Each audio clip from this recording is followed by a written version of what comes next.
তো এত বছর পরে এই বন্ধুরে মনে পড়লো? আর বলিস না, ও একটা রোগী দেখতে আসছিলাম, ভাবলাম তোর বাড়ি তো এইদিকে একটু ঘুরে যাই। কি একটা অবস্থা!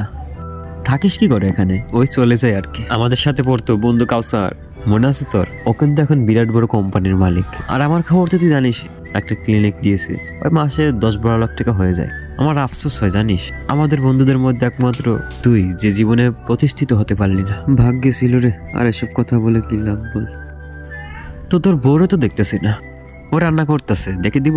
না থাক থাক, আজ উঠি রে, একদিন ক্লিনিকে আয়, একসাথে বসে কফি খাবো। জীবনের এই সময় এসে দাঁড়িয়ে বেশ ভালোই অনুভব করতে পারতেছি সময়ের মূল্য কতটুকু। 2024, যে সময় আমার বন্ধুরা নিজেদের ভবিষ্যৎ গড়ায় ব্যস্ত ছিল, সেই সময় আমি রিল দেখা আর রাতে মেয়েদের সাথে কথা বলে সময় কাটাতাম। যদি যদি 2024 সালে ফেরত যেতে পারতাম,